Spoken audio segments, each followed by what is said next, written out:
3 ଅଧ୍ୟାୟ 16 ପଦରେ ଏପରି ଲେଖାଯାଏ, କାରଣ ଈଶ୍ୱର ଜଗତକୁ ଏଡ଼େ ପ୍ରେମ କଲେ ଯେ ସେ ଅଦ୍ୱିତୀୟ ପୁତ୍ରକୁ ଦାନ କଲେ, ଯେପରି ଯେ କେହି ତାଙ୍କଠାରେ ବିଶ୍ୱାସ କରେ ସେ ବିନଷ୍ଟ ନ ହୋଇ ଅନନ୍ତ ଜୀବନ ପ୍ରାପ୍ତ ହୁଏ।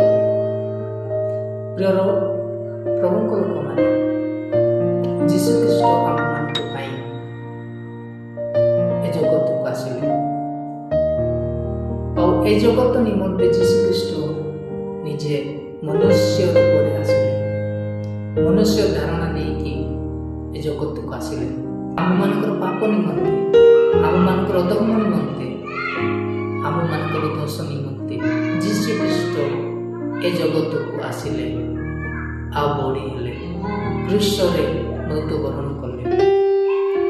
ଆଉ ସେତିକି ନୁହଁ, ସେ ଆମମାନଙ୍କ ନିମନ୍ତେ ସମ୍ପୂର୍ଣ୍ଣ ଭାବରେ ତ୍ୟାଗ କଲେ କ୍ରୁଶରେ। ତାଙ୍କ ମୃତ୍ୟୁ ବରଣ ଦ୍ୱାରା ଆମେମାନେ ପରିତ୍ରାଣ ପାଇଅଛୁ, ମୁକ୍ତ ପାଇଅଛୁ, ଉଦ୍ଧାର ପାଇଅଛୁ, ଯେପରି ଯେ କି ତାଙ୍କଠାରେ ବିଶ୍ୱାସ କରେ ସେ ଅନନ୍ତ ଜୀବନ ପ୍ରାପ୍ତ ହୁଏ। ଏ ବାକ୍ୟ ଦ୍ୱାରା ସମସ୍ତ